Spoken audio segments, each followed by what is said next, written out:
آج نیوز میں آپ کو کہتے ہیں خوش آمدید۔ میں ہوں سعدیہ سامسن۔ ناظرین، دنیا بھر میں ماحولیاتی تبدیلی کے باعث درجہ حرارت میں بتدریج اضافہ ہو رہا ہے۔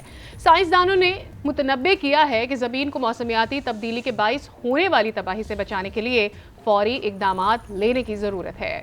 انسانی سرگرمیوں نے کاربن ڈائی آکسائیڈ کے اخراج میں اضافہ کیا ہے، جو درجہ حرارت کو بڑھاتا ہے۔ موسم میں شدت اور برف کا پگھلنا اس کے ممکنہ اثرات میں شامل ہے۔ یہ بتاتی چلوں کہ کسی ایک علاقے کی آب و ہوا اس کے کئی سالوں کے موسم کا اوسط ہوتی ہے۔ ماحولیاتی تبدیلی اس اوسط میں تبدیلی کو کہتے ہیں۔ ہماری زمین اب بہت تیزی سے ماحولیاتی تبدیلی کے دور سے گزر رہی ہے اور عالمی درجہ حرارت بڑھ رہا ہے۔ یہی نہیں بلکہ آب و ہوا کی تبدیلی ہمارے طرز زندگی کو بدل دے گی، جس سے پانی کی قلت پیدا ہوگی اور خوراک پیدا کرنا مشکل ہو جائے گا۔ ایک برس قبل کہا گیا تھا کہ غریب ممالک کے شہریوں کے پاس حالات کے مطابق ڈھلنے کا امکان کم ہوتا ہے، اس لیے وہ سب سے زیادہ نقصان اٹھائیں گے، اور ہم خاموش تماشائی بنے رہے۔ مونسون کی بارشوں اور سیلاب نے ملک کا 1/3 حصہ ڈبو دیا۔ ناقابل تلافی نقصان ہوا، جس کا ازالہ وقت اور وافر سرمایہ کار کا طالب ہے۔ اب مغربی ممالک کی طرز رفتار صنعتی ترقی نے ماحول میں کاربن کے اخراج کو کئی گنا بڑھا دیا ہے، جس سے عالمی درجہ حرارت میں واضح اضافہ دیکھا جا رہا ہے، لیکن اس کا خمیازہ پاکستان جیسے ممالک نے بھگتا ہے، جس کا حصہ کاربن کے اخراج میں ½ سے بھی کم ہے۔ اب پاکستان کا شمار ان 10 ممالک میں ہوتا ہے جو موسمی تبدیلی سے متاثر ہیں۔ پاکستان کو موسمیاتی تبدیلی کے شدید اثرات کا سامنا ہے، اور Puerto Rico, Myanmar, Haiti, Philippines کے بعد پاکستان کا نام آتا ہے۔ موسمی تبدیلی کو روکنے کے لیے اقدامات اٹھانے کے باوجود سمندری سطح میں اضافہ، پانی کی قلت اور پھر زرعی پیداوار میں کمی اور خشک سالی کے باعث 2030 تک پاکستان میں لاکھوں افراد کے بے گھر ہو جانے اور نقل مکانی کرنے کا خدشہ ظاہر کیا گیا ہے۔ تاہم اگر موسمیاتی تبدیلی کو روکنے کے لیے فوری اقدامات نہ کیے گئے تو متاثر ہونے والے افراد کی تعداد دوگنی بھی ہو سکتی ہے۔ یہی وجہ ہے کہ حالیہ سیلاب کے بعد ہمیں حکومت کی جانب سے قومی اور بین الاقوامی سطح پر موسمیاتی انصاف کی گونج سنائی دی۔ وزیر اعظم شہباز شریف اور وزیر خارجہ بلاول بھٹو زرداری کی جانب سے یہ مطالبہ کیا گیا کہ پاکستان موسمیاتی انصاف چاہتا ہے، خیرات نہیں۔ بات یہاں ختم نہیں ہوتی۔ ملک میں ہونے والی نچلی سطح پر ماحولیاتی تبدیلی نے بھی حق زندگی، ذریعہ معاش، صفائی، صحت، خوراک، پانی اور صاف ہوا کو شدید متاثر کیا ہوا ہے۔ شہروں میں چلنے والی گاڑیوں اور فیکٹریوں سے نکلنے والے دھوئیں نے بھی ماحول کو آلودہ کر دیا ہے، جو مختلف بیماریوں کا باعث بن رہا ہے۔ اگر چھوٹے شہروں کی ہی بات کریں تو وہاں بدترین صورتحال اختیار کر گئی ہے۔ تھر کے غریب صحرا میں فیکس بجلی کی کھپت 100 کلو واٹ گھنٹے سے بھی کم ہے، جو کہ 399 کلو واٹ گھنٹے کی قومی اوسط کی کھپت کے سامنے کچھ بھی نہیں ہے، جس کی وجہ سے تھر میں کوئلے کی کانکنی اور کوئلے پر مبنی بجلی کی پیداوار سے تباہ کاریاں ابھی بھی ہو رہی ہیں، جو وہاں کی ہوا کا معیار اور پانی کے وسائل کو زہر آلود کر رہا ہے، جبکہ یہاں سے پیدا ہونے والی بجلی زیادہ تر ملک کے امیر ترین حصوں جیسے کہ کراچی، لاہور، فیصل آباد اور اسلام آباد میں استعمال ہو رہی ہے۔ فوائد اور نقصانات کی یہ غیر منصفانہ تفریق اس بات کی وضاحت کرتی ہے کیونکہ بہت سے سماجی کارکن یہ مطالبہ کر رہے ہیں کہ جہاں پاکستان کا مطالبہ ہے کہ امیر ممالک سیلاب سے ہونے والی تباہ کاریوں کے نقصانات کی تلافی کریں، وہیں حکومت وقت بھی ملک کے اندر ہونے والی غیر منصفانہ ماحولیاتی نقصانات کا ازالہ کرے۔ اسی حوالے سے ہمارے ساتھ آج اسٹوڈیوز میں سینئر صحافی جو اس وقت ماحولیاتی انصاف کے حوالے سے بھی کام کر رہے ہیں، جناب بدر عالم صاحب لاہور سے موجود ہیں، اور یہیں پر اسلام آباد سے ہمیں جوائن کیا ہے قائد اعظم کے لیکچرار ہیں احسن کمال صاحب۔ آپ دونوں کا بہت شکریہ۔ پہلے احسن کمال صاحب آپ کی جانب آ جاتے ہیں۔ اب یقینی طور پر بہت سارے نقصانات ہمیں نظر آ رہے ہیں۔ ایک، ہم نے پاکستان میں جس طور سے سیلاب آیا اور پاکستان بالکل بھی تیار نہیں تھا، جتنا زیادہ نقصان ہم نے دیکھا کہ سندھ میں ہو گیا، ہم اس کے لیے تیار نہیں تھے۔ لیکن سوال یہ پیدا ہوتا ہے کہ موسمیاتی تبدیلیوں سے ہونے والے یہ جو نقصانات ہیں، ان کا ازالہ کرے گا کون؟ آلودگی پھیلانے والے ممالک ان کا ازالہ کریں گے، جن کی وجہ سے ہم دیکھ رہے ہیں جن کا کاربن کا یوزیج اتنا زیادہ ہے، کاربن ڈائی آکسائیڈ کا اخراج بہت زیادہ ہے ان کی وجہ سے، یا پھر جن ممالک میں یہ مسائل ہیں ان کو بھی کوئی ایکشن لینا ہوگا. جی شکریہ. اس میں بالکل جیسے آپ نے بتایا پاکستان کا اپنا شیئر تو کاربن ایمیشنز کے حوالے سے گلوبل ایوریجز کے حوالے سے کافی کم ہے, تو اس حساب سے اس کی رسپانسبلٹی جو ہے وہ مغربی ممالک یا جس کو ہم گلوبل نارتھ کہتے ہیں اس کے ممالک کے ذمہ زیادہ آتی ہے. البتہ اس میں ہماری اپنی بھی رسپانسبلٹی ہے. آپ نے جس طرح بالکل صحیح نشاندہی کی کہ یہ ایک غیر مساواتی تقسیم ہے جو ایک ڈیولپمنٹ ماڈل ہے اس کے فائدے اور نقصانات کی. تو یقیناً ایک عالمی سطح پہ اس میں کچھ اقدامات ہوئے بھی ہیں. پچھلی دفعہ COP27 شرم الشیخ میں جو ہوا تھا تو پاکستانی حکومت نے اس میں بہت اچھا کردار ادا کیا تھا. وہاں پہ ایک لاس اینڈ ڈیمیجز فنڈ کا ایک اصول مرتب کیا گیا تھا جس میں پاکستان جیسے ممالک کو فنڈز مل سکتے ہیں. لیکن ساتھ ساتھ یہ اہم سوال ہے کہ وہ فنڈز ملیں گے تو اس سے کس قسم کے پروجیکٹس کیے جائیں گے اور اس سے یہاں کے جو غیر مساواتی تقسیم ہے اس کو کس طرح سے ایڈریس کیا جائے گا. تو یہ ہمارا اپنا بھی بہت مسئلہ ہے اور میرے خیال میں زیادہ ہمیں اس پہ فوکس کرنے کی ضرورت ہے کیونکہ ہم اپنے ملک کے اندر بھی رہتے ہوئے کافی پالیسیز پہ توجہ دے سکتے ہیں, کافی اقدامات ابھی بھی لے سکتے ہیں اس حوالے سے. لیکن ابھی بھی ایک سوال ہے کہ ایک تو وہ ممالک ہیں جن کی جانب سے کاربن ڈائی آکسائڈ یا کاربن کا اخراج بہت زیادہ ہوتا ہے, دوسرے وہ ممالک ہیں جن کے پاس پیسہ ہے یعنی امیر ممالک ہیں جن کی ذمہ داری ہے کہ دنیا بھر کی لیڈرشپ کی ایک طرف جنگ ہوتی ہے اور دوسری جانب وہاں پر تو بہت ساری باتیں ان کی مانی جاتی ہیں, لیکن جب پھر ایسے لیڈرز کا کام کرنے کا وقت آتا ہے تو وہ امیر ممالک جن کو اپنا کردار ادا کرنا ہے وہ اب تک اپنا کردار نہیں ادا کر پا رہے ہیں. تو کیا سمجھتے ہیں آپ کہ زیادہ ذمہ داری پھر کون سے ممالک کی بنتی ہے؟ دیکھیے جی, ایک تو یہ عالمی مسئلہ ہے, آپ کی بات صحیح ہے. اس میں باہر کے جو امیر ممالک ہیں ان کا بالکل جیسے ان کی سوسائٹی کی کنزمپشن بھی سب سے زیادہ ہے, جو کاربن فٹ پرنٹ ہے وہ بھی ان کا سب سے زیادہ ہے.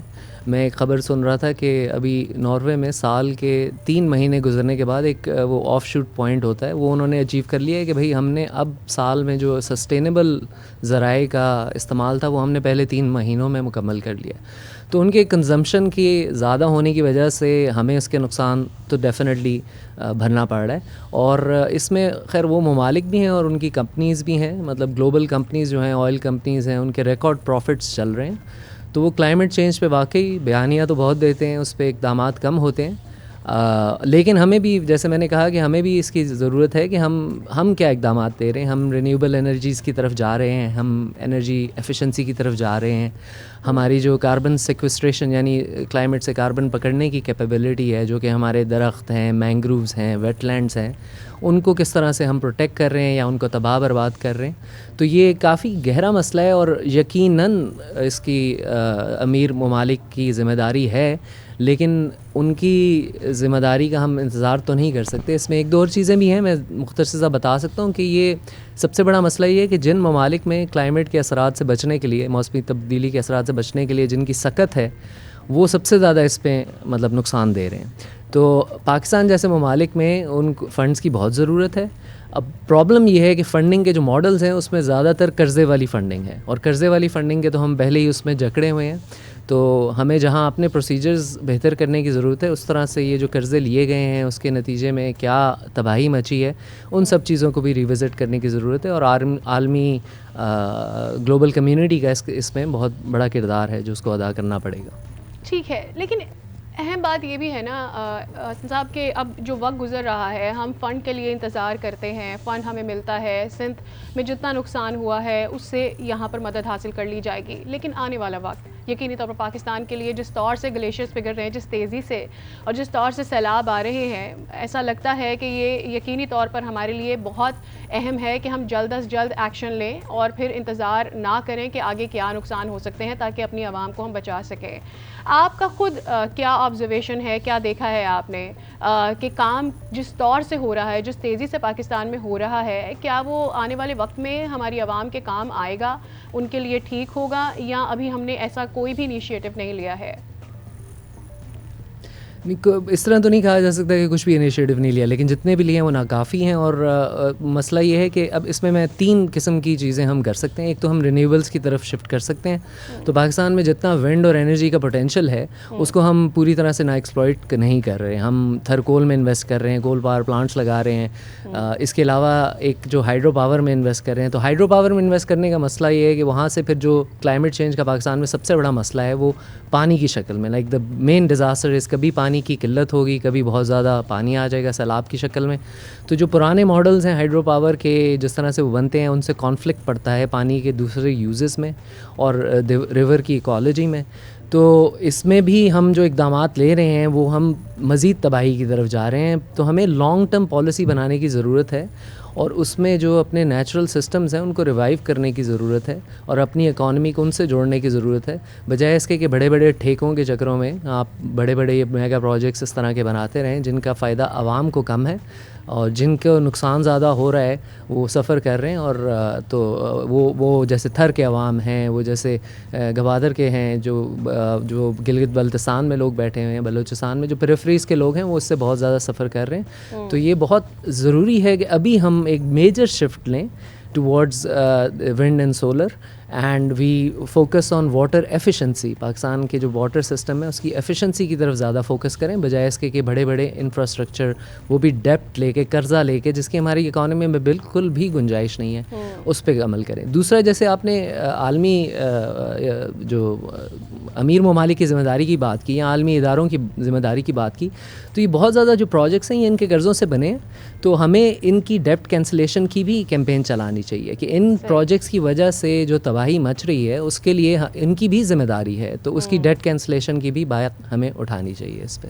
ٹھیک ہے بدر صاحب، آپ کی جانب بھی آتے ہیں. یقینی طور پر بہت اہم سوالوں پر جوابات تو ہم نے حاصل کر لیے ہیں، لیکن ایک مدعا آتا ہے کوٹے کا بھی کہ کس طور سے کاربن کا یوز کیا جا رہا ہے، یا گرین گیسوں کے اخراج کے لیے کوٹا مقرر کرنا ٹھیک بھی ہے یا نہیں ہے. اس طرح کے کوٹے کو کس حد تک درست سمجھا جاتا ہے؟ ایک تو یہ چیز. دوسرا یہ کہ امیر ممالک پہلے ہی کاربن کے اخراج کے کوٹے سے تجاوز کر چکے ہیں، تو اب ان کو کیسے واپس لایا جائے گا؟ اس کو کس طرح سے ورک اپ ہوتا دیکھ رہے ہیں پھر آپ؟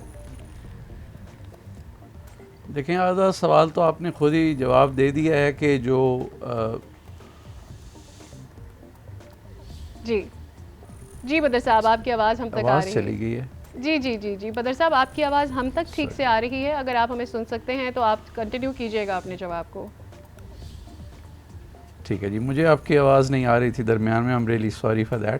تو آپ نے جو سوال کیا ہے اس میں کچھ تو جواب موجود ہے کہ جو امیر ممالک ہیں انہوں نے اپنے کوٹے آلریڈی اوور یوز کر لیے ہوئے ہیں، اور کوٹا کا جو سسٹم ہے اس کے کافی جو اسکالرز ہیں اس کے اوپر انہوں نے تنقید کی ہے.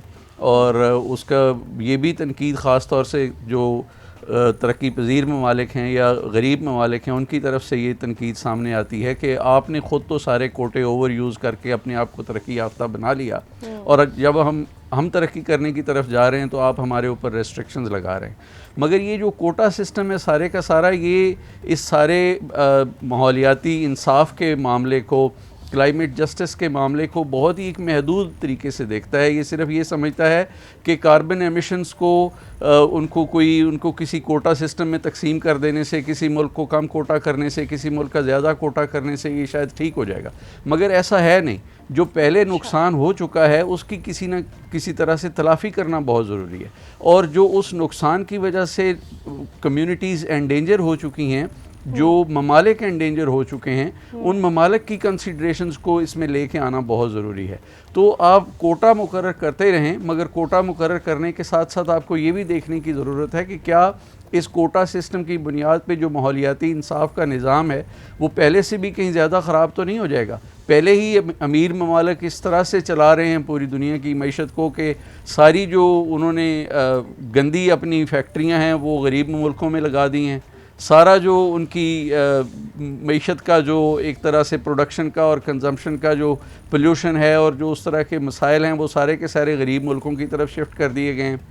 اور دوسری طرف یہ کہ جو ڈیزاسٹرز ہیں ان کا بھی سب سے زیادہ امپیکٹ غریب ملکوں کے اوپر ہی پڑ رہا ہے. تو اگر آپ کوٹا کر بھی دیں گے تو یہ مسائل حل نہیں ہوں گے. تو کوٹا ایک محدود حل ضرور ہے مگر ایک مکمل حل نہیں ہے.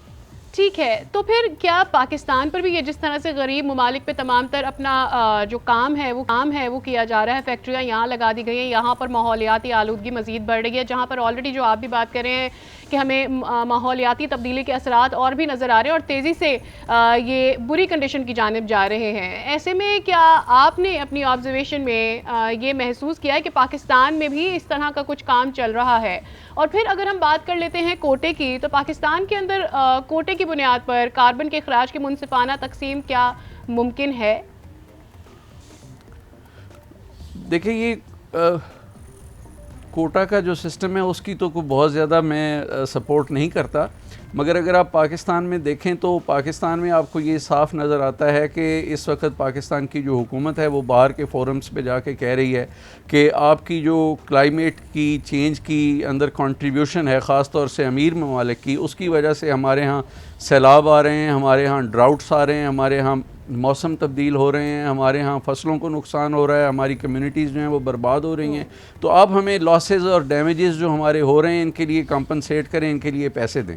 تو یہ ایک پاکستان نے کنسسٹنٹ جا کے پچھلے 6-7 مہینوں میں یہ ایک اپنا نیریٹو بنایا ہے، اور اس نیریٹو کو بین الاقوامی سطح پہ کافی ساری پذیرائی بھی ملی ہے، اور پاکستان کو کچھ کئی ارب ڈالر کی کمٹمنٹس بھی ہوئی ہیں، اگرچہ وہ کمٹمنٹس جو ہیں وہ ابھی تک میٹیریلائز نہیں ہوئی، مگر کیا یہ ساری کمٹمنٹس میٹیریلائز ہو بھی جائیں اور کیا پاکستان کو لاسز اور ڈیمیجز مل بھی جائیں تو جو انٹرنیشنل اکانومی کا جو ایک پورا نظام ہے اس نظام کو بدلے بغیر پاکستان کے یہ مسائل حل ہو جائیں گے؟ کیا 8-9-10 ارب ڈالر 15-16 ارب ڈالر ملنے سے پاکستان کے موسموں میں آنے والی تبدیلی رک جائے گی؟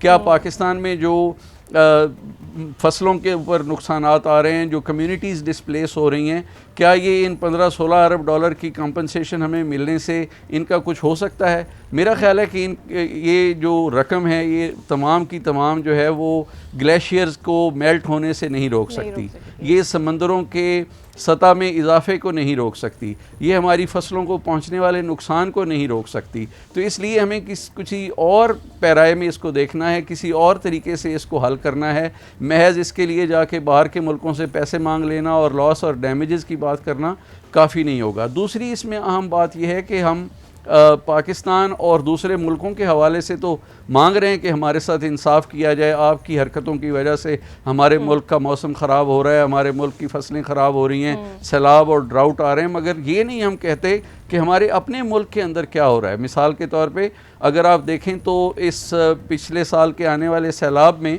سب سے زیادہ متاثر پاکستان کے غریب ترین اضلاع ہوئے، مگر پاکستان کے اندر اگر دیکھا جائے تو کلائمیٹ چینج کے اندر جو کنٹریبیوشن ہے وہ پاکستان کے امیر ترین اضلاع کا ہے، جیسے کراچی ہے، جیسے لاہور ہے، جیسے فیصل آباد ہے، جیسے اسلام آباد ہے، تو وہ سارے ایسے علاقے جہاں پہ انڈسٹری لگی ہوئی ہے ان کا کنٹریبیوشن سب سے زیادہ ہے، مگر نقصان کس کو ہو رہا ہے؟ جو سب سے غریب علاقے ہیں۔ اسی طرح ایسن پہلے بات کر رہے تھے ہائیڈرو الیکٹرک کی، تو آپ دیکھیں ہائیڈرو الیکٹرک کہاں پہ لگتی ہے؟ گلگت بلتستان میں، چترال میں، پاکستان کے بالائی اضلاع میں، مگر اگر آپ وہاں جا کے دیکھیں تو وہاں کے لوگوں کو ڈسپلیس ہونا پڑتا ہے، اپنے گاؤں چھوڑنے پڑتے ہیں، اپنے گھر بار چھوڑنے پڑتے ہیں، وہ جگہیں جہاں وہ صدیوں سے رہ رہے تھے وہ چھوڑنی پڑی ہیں، مگر وہاں سے پیدا ہونے والی بجلی کہاں پہ استعمال ہوتی ہے؟ وہ وہیں فیصل آباد میں، لاہور میں، کراچی میں استعمال ہوتی ہے۔ تو یہ جو انٹرنل ناانصافی ہے، جو ہمارے ملک کے اندر ایک عدم انصاف ہے کلائمیٹ کے حوالے سے، اس کو بھی ایڈریس کرنا اتنا ہی ضروری ہے جتنی ہماری یہ ڈیمانڈ کہ ہمارے ساتھ انصاف کیا جائے بین الاقوامی لیول کے اوپر۔ بالکل یقینی طور پر بدر عالم صاحب آپ کی بات ٹھیک ہے کہ جب تک پاکستان خود کوئی اقدامات نہیں اٹھاتا، آپ کس طرح سے دوسرے ممالک پر بھی انگلی اٹھا سکتے ہیں جتنی بھی آپ کا ایمیشن ہو کاربن کا، لیکن بہرحال آپ کو جو امیر ممالک جیسا آپ نے رویہ رکھا ہوا ہے، جس طور سے ہمارے یہاں پولوشن کو بڑھایا جا رہا ہے، اس پر بھی تو کام کرنا ضروری ہے۔ آپ ہمارے ساتھ ہی موجود رہیے گا بدر صاحب، احسن کمال صاحب، آپ سے بھی گفتگو کا سلسلہ جاری رہے گا۔